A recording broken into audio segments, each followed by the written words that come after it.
addressing session of the conference, whereby we will be welcoming our honorary guest for the day, Shri P.H.Parekh ji, President of the Indian Society of International Law, for a detailed keynote speech.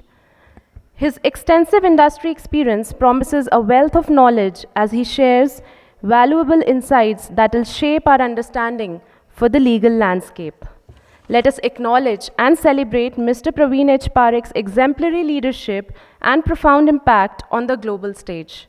Please join me in extending a warm welcome to the visionary leader who continues to inspire us with all his relentless pursuit of freedom and justice for all.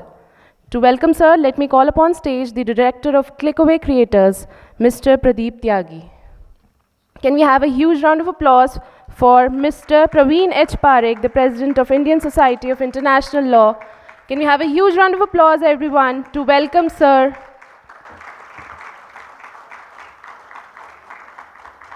Please welcome sir with a huge round of applause, everyone. My dear friends, as a lawyer, I am used to step and speak in the court. I am very happy, Mr. Abhishek Gaurav, Mr. Pradeep Tyagi, from the ISL, all the participants in association with Mrs. Professional, powered by sponsor, and my dear participants, ladies and gentlemen. It gives me immense pleasure to address this august gathering as the President of the Indian Society of International Law. I feel honored to be associated with LexTalk World Conference. Indian Society of International Law have lot of professors and lawyers. In fact, it's not sometimes very good for both of them to be together. But I am telling you that in ISL we are very good, excellent lawyers and excellent professors, and lawyers learn a lot from professors, and perhaps professors also learn something from the lawyers, and therefore we say ISL is a very good institution, and we also have the students, they come, and therefore, in fact, lots of time I learn a lot from students. What I don't know, students say, no, but this is, I said, wonderful, it's good. The students today are wonderful, and they know much more than we know, because when I started my practice, etc., I didn't know a lot of things which the students of today can know. So we should learn from everyone, and I do learn, and it is very good to learn from, because there are many things which you don't know, you should know that, yes, of course I don't know. And therefore, if I don't know, then perhaps I'll learn something. But these very students, I find, excellent students. They come out with excellent idea and discussion, as if they can argue in the Supreme Court, they can do. But they are very good. Therefore, I'm very happy that you are having this this function. And the Indian Society of International Law is a premier national institution for teaching, research and promotion of international law, which was established in 1959 primarily due to the efforts of the late V.K. Krishna Menon ji. He has indeed been a long and fulfilling journey for the ISL, that it had earned pride of place among the community of international lawyers throughout the world. This would not have been possible but for the hard work, by people such as Judge Nagendra Singh, Dr. K. Krishna Rao, Sri G.S. Pathak, Vice President of India, Justice R.S. Pathak, Chief Justice of India, Professor Harman Singh, Professor Chief Justice Chako, Sri Narayanan Rao, Dr. Anand Prakash, Professor B.S.N. Murthy, Sri C.B.L. Narayan, Professors M.K. Nawaz, Sri G.V.G. Krishnamurthy, Sri Ramnivas Mirza, Professor R.P. Anand, Professor Rahmat Kula Khan, Mr. Dr. P. Chandrasekharan Rao, S.P. Jagota, Mr. R.K. Dixit, Mr. P. Srinivas Rao, and host of others. And that is why the objectives of the ISIL inter alia are to foster nationwide the study and development of international law, to interpret through its forums and publications the applications of international law as chiefly affected in India, to encourage the comparative study of the application of the international law in other states, and to promote research in international law. I will request each one of you to do come to ISIL, and please come and learn from us and teach us also. Come, and it will be very, very good. And I as the president of the ISIL, request you, all of you are most welcome to come. We work from Monday to Friday, from 10 o'clock to 5 o'clock. You are welcome to come. And if you come between 1 to 2, I'll give you coffee also. Because in its endeavor, dissemination, international law, the ISIL has traditionally received wholehearted support and cooperation from the various ministries, particularly external affairs, finance and environmental forests of the Government of India. The ISIL has benefited from the guidance and support of many judges, present and former of the Supreme Court of India and Delhi High Court. The teaching wing of the ISIL was founded in 1964 to further the objective of dissemination of knowledge of international law. It is a matter of pride for the academy that its postgraduate diploma courses are highly rated, not only India but also throughout the world. The Indian Academy International Law and Diplomacy offers 1 year postgraduate diplomatic courses in international law and diplomacy, IFR, international trade law, international environmental law, and human rights, humanitarians, and refugee laws. The conference themes of this year, legal, IP, and legal tech, is very contemporary and relevant given that our legal landscape, like many aspects of our world, is constantly evolving. Today, the topic of my address is one of that is of increasing relevance and significance: the impact of artificial intelligence, AI, on the legal profession, and is titled The Role of Artificial Intelligence in the Legal Industry, Opportunities and Ethical Considerations. While AI offers exciting possibilities, it also raises ethical consideration that must be addressed for its responsible and effective use within the legal system.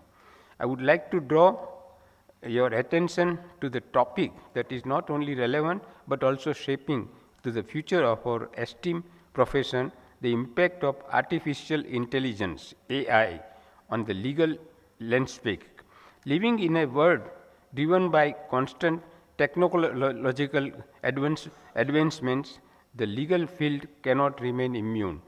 As legal professionals, we have historically embraced change and adaptation. Today, we find ourselves at another crucial juncture where we must navigate between the resisting these changes and embracing them to leverage to the potential of AI for the betterment of our profession and of the pursuit of justice. One of the most promising opportunities presented by AI lies in the liability to facilitate effective representations. Imagine a future where lawyers have access to vast repositories of legal data with meticulous analysis by AI. This empowers them to conduct robust arguments, drawing insights from a comprehensive understanding of the legal precedents and arguments. However, as legal professionals, we must never lose sight of the ethical cornerstone of our profession: justice. In fact, justice is the most important thing for us. When law, of course, is there, law is required. At the end of the day, you must have justice, and that justice, it is to be held, to be done by the judges, by the lawyers, and by the professors. And I will say professors are very, very, very important. In fact, in our country, we don't give so much of respect to the professors. as we get in some of the other countries. But we must give them a respect, we must say and accept, because they teach us. That any lawyer or a judge who has come must have gone first with a teacher. The teacher has taught you. Therefore, we must go, and they help us a lot of the students and the teachers can teach us. In fact, students can also teach us, because the students of today are much better than what I was, definitely. And therefore, they can tell you, and then perhaps sometimes they think that, what, Parekh, you don't even know this. Of course, I don't know this, because I was born in good old days. But that is true. But why not? Therefore, we must learn from these students. We should learn, and they will tell us. And there is nothing wrong about learning from anyone, and definitely not from students. And I find I learn a lot in ISIL from my students. I talk to them, I call them, and they come along.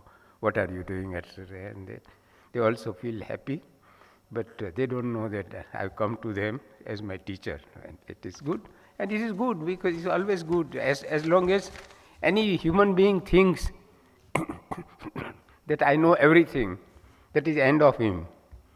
He or her, it is end. If you think you know, nobody knows everything, nobody will ever know everything. But whatever we can try to learn, it is very good, and that is why an organization like this we are doing is good. Let us understand from each other what I say, what you say, and then I will find out what I said was not correct or was not partly correct, but someone says was better, and therefore I will accept that. Therefore, the thinking should remain, and thinking must be done by all of us. All of us, God has given this to us, to all of us. But some of us use, some people don't use, some of you use very little. But you keep on using this. God has given, and that is free of charge. He is not charging. God is not saying every month, give me some money. No. God says, this is yours, use. And please use, and that's why I believe that I am a student. It's much, I must know, and more I know, more and less I know, because I know that I never knew. And sometimes some students come to me, talk to me something, and they perhaps think that, what is this fellow does not know this? Yes, he's right, that this fellow does not know, because this fellow was born some other earlier time. He does not know, but that does not mean that we should not learn. We should learn, and we can learn. They can learn from us, of course. Not that I don't say that only students will teach us. We will teach them more, but they can also teach us, and we should learn, and it is very good. These students, I find it very good. And one reason why I meet the students is that I look little younger also, and I talk to the youngsters. So it's good, they talk. I've written my whole book. My thing is, there are 3 more pages, but I think I can hand over and I give copies to them. You can have it. And then, in fact, as Chief Justice D.Y. Chandrachud, the Chief Justice of India, aptly stated, a healthy balance between the technology and human intervention is crucial. He emphasized that while technology can be facilitator of the change, the driver of change has been, is, and will continue to be the human mind. Human mind, I repeat, human mind. Our human mind is wonderful, it's excellent, and let us use this human right. And if you have I use my human mind, but if I use with all of you, each one of you, then I learn much more, you will learn much more also. Therefore, this human mind is good, and let us use, let us not let it, and it works. The human mind works 24 hours. It doesn't stop, it doesn't sleep. The human mind keeps on working. So use us this human mind for all of us, and it is good, and nobody should ever think that I know everyone. Merely because I am 80 years, I should not think that I know everything, because I learned someone who is 25 years telling me much more, which I can't even think. They say, you and this, Mr. Parekh, you don't even know this. Yes, my dear friend, I don't know. But that is good, nothing wrong about not knowing. Nobody can know everything. Now, by embracing AI thoughtfully and ethically, we as legal professionals and academicians can contribute to a future where these technology services as a force for good within the legal system. We can leverage its potential to improve efficiency, enhance access to justice, and ultimately advance the pursuit of justice for all. I repeat, justice for all. We are all supposed to function for justice for all, not justice for some, not justice for rich people, not justice for men, not justice for children. Everyone must get justice, and the justice must come, and all of us should think that, well, will I get? And what is justice? Justice is not what I write in the books of the law. That is not justice. Justice is what is going to be done. You'll do something just. That is justice. You must be just. So when you function, when you teach, when you learn, when you discuss, everywhere justice is there. And if you go with justice, then you are wonderful, very good. You'll be good for yourself, and it's good for all, everyone with whom if you function, with you meet, with you work. And therefore, the word justice, don't use the word justice, is only known by judges and lawyers, not at all. A very young child also knows justice, and justice will say he is doing something, but my mother is not doing me justice to me, and he will say cry. He can't fight. He will cry that, why? Because my mother is not doing me justice. Yes, why not? He's king, but he has a matter of telling that my mother, you are not doing me justice, and he is doing it by crying. Why not? So this is justice is very, very important, and that's why I always think that we should, when you do something, is it just? Is it fair? It is good, then do. If it is not, don't do. And that justice is something we all know, but sometimes we ignore. Perhaps you want to ignore because we think what we want is something, not what is justice. But justice is very, very important, and if you know the justice, you function the justice, and every day, not justice on some 1 hour in a year, from morning till evening, as long as you are not sleeping, please have a justice, and if that justice is there, then everything will be fine for you, and you will also be happy, because at the end of the day, if you have done some justice to your people with whom you communicate, people who meet with you, if you are doing something justice. So justice, I am not talking the word justice of someone only with the judges and lawyers, no. Justice, everyone knows. The child also knows justice. Just why does the child, says the mother, and he may be right. He is asking for justice, and mother is not being justice. So therefore, I follow this and think that it is absolutely necessary, and it is possible for us to know. But if you stop and say that, no, I am a wonderful man, I know very well, I know everything. Nobody knows everything. Nobody can even know, and nobody even think that he knows everything. Because we can learn from anyone and everyone, and then we can teach also. I am not saying that you have to only learn. You teach, so that they will also learn. By embracing AI thoughtfully and ethically, we as the legal professionals and the academicians can contribute to a future where this technology serves as a force for good within the legal system. We can leverage its potential to improve efficiency, enhance access to justice, and ultimately advance the pursuit of justice for all. Justice for all, and all is more important than justice. Justice for all.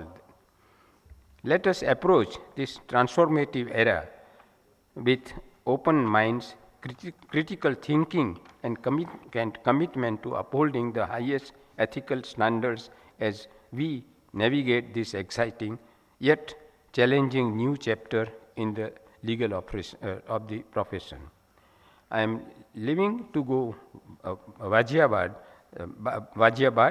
for some speech. I have to give a lecture there, so I'll be not in Delhi. So I'll be please let me know whatever everyone has spoken, and I'll certainly read it when I come back to Delhi. Thank you very much.